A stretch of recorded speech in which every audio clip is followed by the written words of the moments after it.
biasa, Allahu Akbar. Nanti kan anak-anak. Oke, baik, ayo kita coba. Bagaimana jawabannya anak-anak? Alhamdulillah, luar biasa, Allahu Akbar. Oke, terima kasih. Silakan duduk. Baik anak-anak, sebelum kita memulai pelajaran hari ini, alangkah baiknya kita berdoa terlebih dahulu. Berdoa dimulai. Bismillahirrahmanirrahim. Raditu billahi rabba bil islami dina wa bi muhammadin nabiyya wa rasula. Rabbi zidni ilma warzuqni fahma waj'alni minal muslimin. Amin.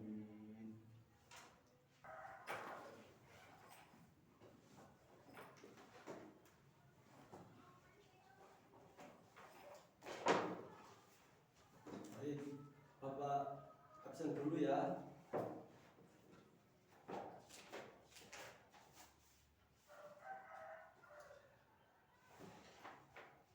Kopil hadir.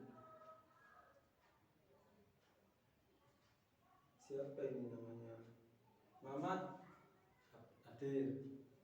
Sri hadir. Jamal hadir. Ari hadir. Dani hadir. Fitri, mana Fitri? Gak ada ya? Kemana dia?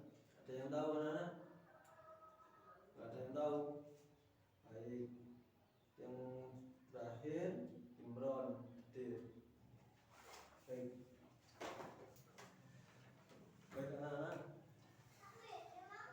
Bab kita sekarang materinya adalah bab 3 tentang pengertian taat, terus taubat, istiqomah dan ikhlas.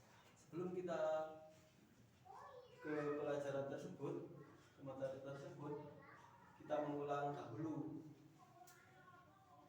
materi bab kemarin, yaitu apa anak-anak? Iman kepada malaikat. Ya betul, iman kepada malaikat. Ayo coba sebutkan, siapa bisa ada beberapa malaikat? Ya betul, ada 10 malaikat yang wajib kita ketahui. Yaitu yang pertama itu malaikat Jibril. Jibril itu tugasnya menyampaikan wahyu. Terus yang kedua Mikail. Mikail itu pemberi rezeki atau hujan.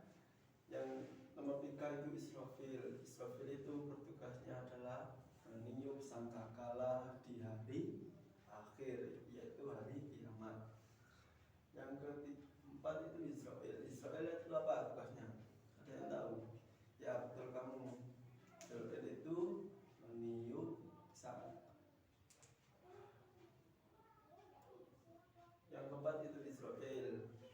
Israel itu mencabut nyawa. Yang nomor 5 Munkar dan 6 Nakir itu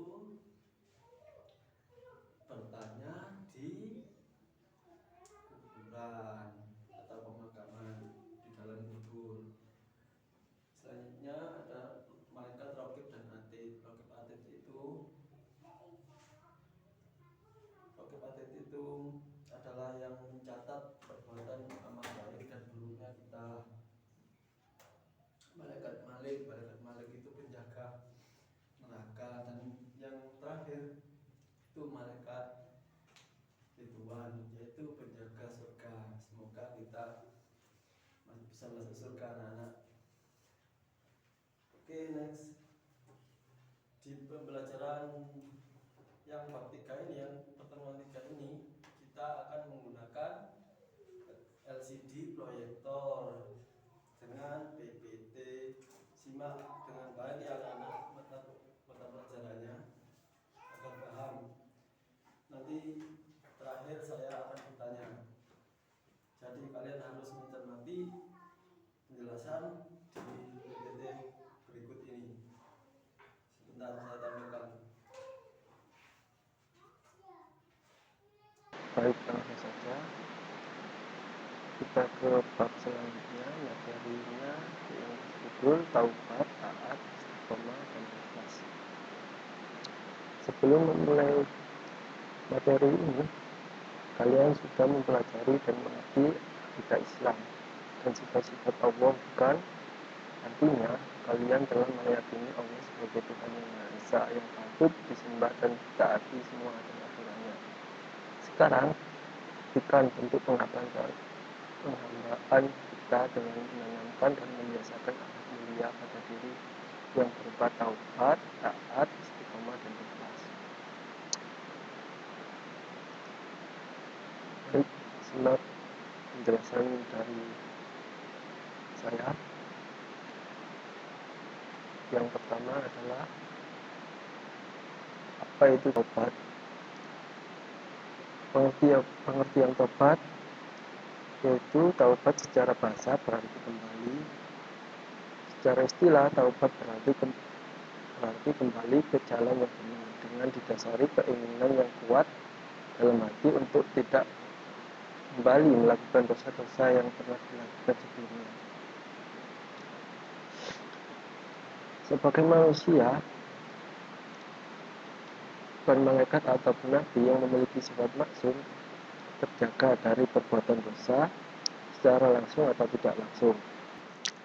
Untungnya, sebagai seorang muslim, kita diberi jalan selebar-lebarnya oleh Allah untuk memperbaiki kesalahan itu melalui sebuah pintu yang disebut dengan taubat. Dalam sebuah hadis disebutkan, An Anasi qala Rasulullah sallallahu alaihi wasallam, kullu bani adama khata'u wa khairul khata'inat tawabuna. Yang artinya, dari Anas dia berkata, Rasulullah SAW bersabda, semua Bani Adam pernah melakukan kesalahan, dan sebaik-baik orang yang salah adalah orang yang segera bertaubat. Hadis riwayat Ibnu Majah dari Anas. Next, yaitu jenis-jenis taubat. Di atas telah dijelaskan bahwa manusia adalah makhluk individu dan juga makhluk sosial. Artinya, dia tidak melepas dari berbuat salah berhubungan dengan Tuhan dan berbuat salah berhubungan dengan sesama manusia. Karena jenis dan cara taubat dibagi menjadi dua, yaitu A. Taubat menyangkut dosa terhadap Allah. Imam Nawawi mengatakan bahwa ada 3 syarat dalam melaksanakan taubat yang wajib dilakukan oleh setiap muslimin atas dosa yang dilakukan apabila maksiat itu di antara manusia dengan Allah dan tidak berhubungan dengan hak sesama manusia, hakul adami. Maka ada 3 syarat. Yang pertama yaitu menimbang perilaku dosa itu sendiri. Yang kedua, menyesali perbuatan maksiat yang telah dilakukan. Yang nomor 3, berniat tidak melakukannya kembali. Apabila tidak terpenuhi 3 syarat di atas, maka tidak sah taubatnya. Yang kedua, ada taubat menyangkut dosa terhadap sesama manusia. Taubat ini, jika dosa itu berhubungan dengan hak Adam sesama manusia, maka lebih lanjut Imam Nawawi menyebutkan ada 4 syarat, yaitu sama. Satu, meninggalkan perilaku dosa itu sendiri. Yang kedua, menyesali perbuatan maksiat yang telah dilakukan. Yang ketiga, berniat tidak melakukan lagi selamanya. Dan yang nomor 4 yaitu membebaskan diri dari hak manusia yang dizalimi dengan cara sebagai berikut. Yang pertama, caranya adalah apabila menyangkut harta dengan cara mengembalikan harta tersebut. Yang kedua, apabila menyangkut materi seperti bernama fitnah, mengunjungi riba dan lain-lain, maka hendaknya meminta maaf kepada yang bersangkutan. Taubat dari kesalahan tidaklah membuat seorang terhina di hadapan Tuhannya. Hal itu justru menambah kecintaan dan kedekatan seorang hamba dengan Tuhannya, karena sesungguhnya Allah sangat mencintai orang-orang yang bertaubat dan berusaha diri. Sebagaimana firman-Nya dalam surat Al-Baqarah ayat 222. ayat ini, a'udzubillahi minasyaitonirrajim. Bismillahirrahmanirrahim. Innallaha yuhibbut tawwab wa yuhibbul mutatahhirin. Artinya, sesungguhnya Allah menyukai orang-orang yang bertaubat dan menyukai orang-orang yang bersuci diri. Next. D. Dampak positif perilaku bertaubat.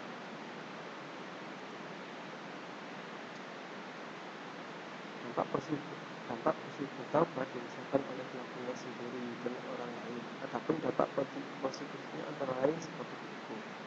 A. Bagi pelakunya sendiri, yang nomor 1 memperoleh semangat dan gairah hidup. Yang kedua, memperoleh kembali jalan yang benar. Yang ketiga, memperoleh simpati masyarakat. Bagi orang lain, yaitu mendapatkan nama baik kembali termasuk nama baik keluarga. Yang kedua, hilangnya kecemasan keluarga dan masyarakat.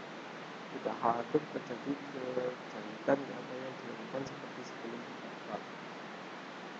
Next, yang nomor 2, perilaku mempersiapkan diri bertaubat. Perilaku mempersiapkan diri bertaubat antara lain dengan sikap perilaku ini. Yang pertama, A. Tidak memandang remeh terhadap perbuatan dosa seperti apapun. Terus yang kedua, berusaha menutupi perbuatan dosanya dengan perbuatan baik sesuai yang kita miliki. Yang ketiga, merasa tidak senang jika melihat orang lain berbuat dosa.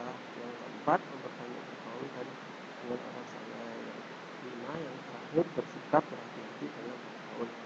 Kelima perbuatan itu yang akan menuntun manusia serta menjadikannya pribadi yang lebih baik dan menghindari perbuatan yang merugikan diri sendiri ataupun orang lain.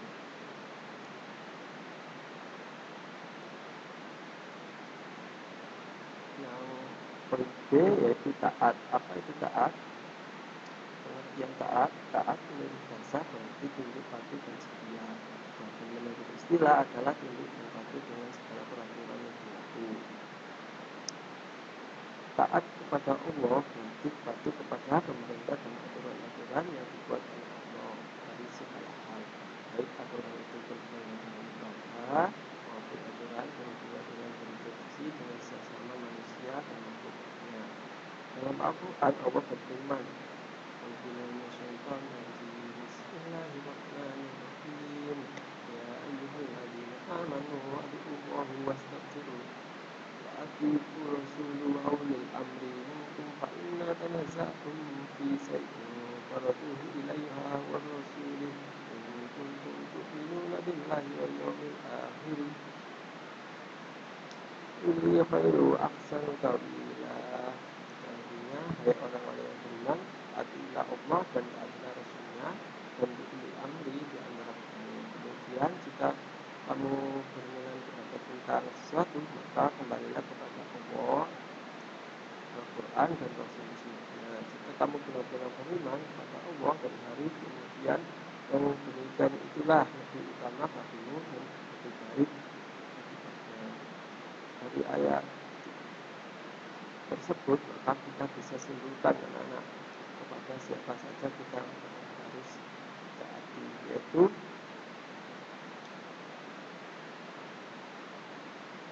yang pertama taat kepada Allah SWT. Saat ini sebagai seorang muslim kita wajib taat kepada Allah adalah yang paling pertama dan utama. Sebagainya ayat di atas paling berperintah taat untuk pertama adalah kepada Allah SWT. Yang kedua, yang B adalah taat kepada Rasulnya, yaitu Nabi Muhammad SAW. Ketaatan yang kedua adalah ketaatan kepada Nabi Muhammad SAW.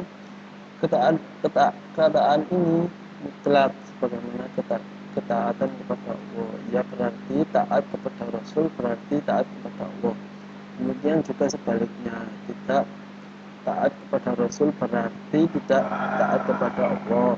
Karena ayat di atas sudah jelas bahwa perintah kepada Rasul adalah wajib. Hal ini terbukti dari redaksi ayat yang menggulung kata taatilah pada perintah taat yang kedua. Rasulullah SAW bersabda, Nabi Hurairah radhiyallahu Rasulullah SAW annahu qala man ata'ina faqad ata'allahu wa man asoli faqad asobwa.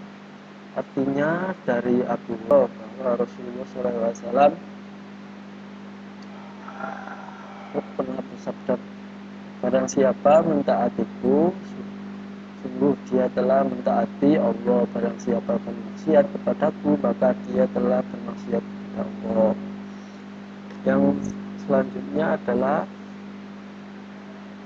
taat kepada ulil amri atau pemerintah. Ketaatan yang ketiga ini adalah perintah taat kepada pemimpin. Hanya saja ketaatan kepada pemimpin ini tidak mutlak, tetapi mempunyai syarat, yaitu selama pemimpin tersebut berpegang kepada kitab Allah dan Rasulnya. Menurut Profesor Dr. Quraisy Shihab, pada kata ulil amri dalam ayat di atas tidak didahului kata-kata taatilah. Ini menunjukkan bahwa ketaatan kepada ulil amri tidak berdiri sendiri, tetapi berkaitan dengan bersyarat dengan ketaatan kepada Allah dan Rasulnya. Oleh karena itu, kita apabila perintah ulil amri itu bertentangan dengan perintah Allah dan Rasulnya, maka kita tidak dibenarkan untuk mentaatinya. Yang poin B, bentuk-bentuk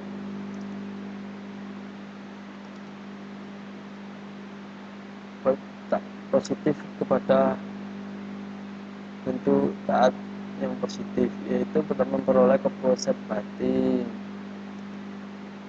yang kedua memperoleh ridha Allah karena telah mampu mentaatinya, yang C memperoleh kemenangan atau keuntungan yang besar sesuai dengan firman Allah Subhanahu wa taala yang berbunyi, A'udzubillahi minasyaitonirrajim, Bismillahirrahmanirrahim, may yuti'illahu wa rasulahu yudkhilhu jannatin tajri min tahtihal anharu khalidina fiha wa dzalikal fawzul adzim. Artinya, barang siapa taat kepada Allah dan Rasulnya, dia akan memasukkan ke dalam surga mereka yang mengalir di bawahnya sungai-sungai. Mereka kekal di dalamnya, dan itulah kemenangan yang agung. Quran Surat An-Nisa juz 4 ayat 13. Yang poin C adalah membiasakan diri taat kepada Allah dan Rasulnya. Ketaatan kepada Allah dan Rasulnya harus dibiasakan dalam perilaku sehari-hari sehingga menjadi watak yang muslim. Cara membiasakan diri taat kepada Allah dan antara lain, yang nomor 1, segera mempersiapkan diri untuk sholat apabila sudah tiba waktunya. Yang B, melatih disiplin tepat waktu termasuk belajar dan mengajar soal tugas sekolah.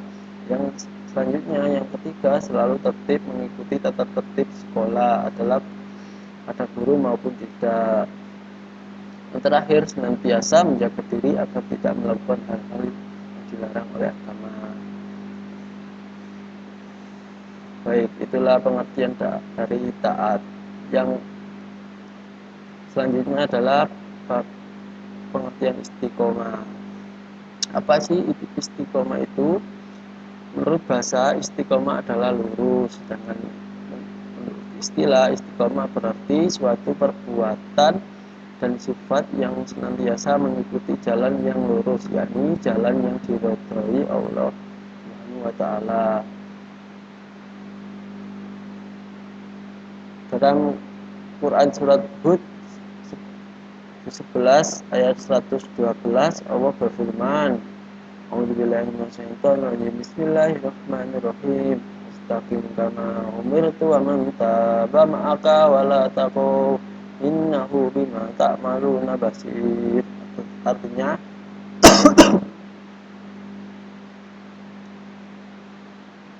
maka tetaplah engkau Muhammad di jalan yang benar sebagaimana telah yang diperintahkan kepadamu dan juga orang yang bertobat bersamamu, dan janganlah kamu melampaui batas, sungguh dia maha melihat apa yang kamu kerjakan.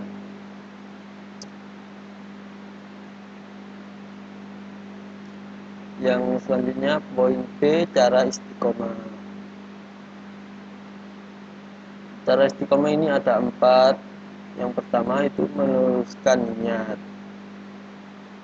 Begini, sebelum seseorang melakukan ibadah, ia tentu harus berniat dalam hati. hati. Dengan memiliki niat yang lurus dan hanya mengharapkan ridho Allah Subhanahu wa taala, maka seorang akan lebih mudah menjalankan ibadahnya dan tidak mudah tergoda oleh hal-hal yang bisa menghalangi ibadahnya.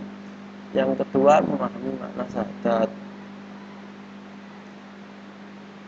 Memahami makna syahadat, seorang muslim tentunya mengetahui dan mengenal dua kalimat syahadat, tapi tidak semua orang mengetahui bahwa sebenarnya dari dua kalimat syahadat untuk bisa istiqomah dalam beribadah, maka seorang muslim harus bisa menikmati arti syahadat itu. Yang ketiga, memperbanyak bacaan Al-Quran.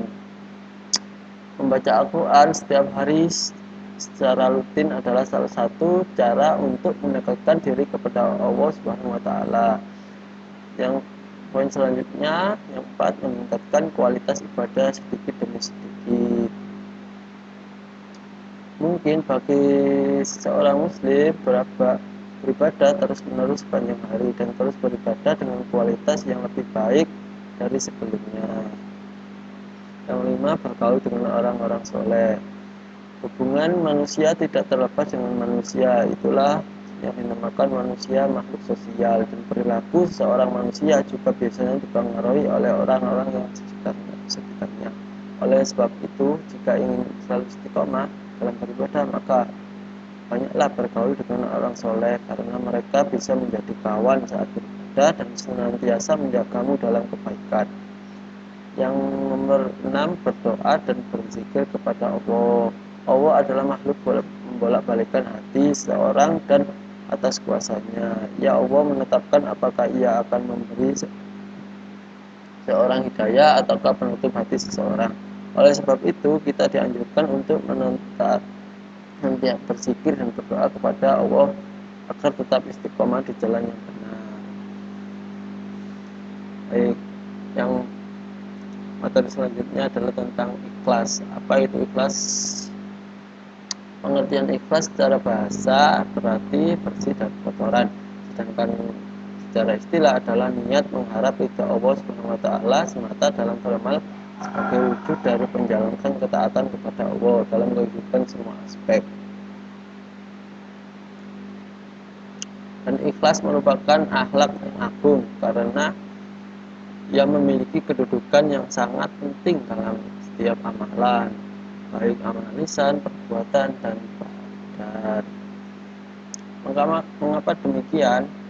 Kenapa begitu? Jadi begini, betapa tidak ternyata nilai setiap amalan seseorang di sisi Allah Subhanahu wa taala adalah tergantung pada keikhlasan dia dalam berniat. Artinya, menjaga niat yang ikhlas semata-mata karena Allah dalam menjalankan segala amalan merupakan syarat utama diterimanya amalan tersebut.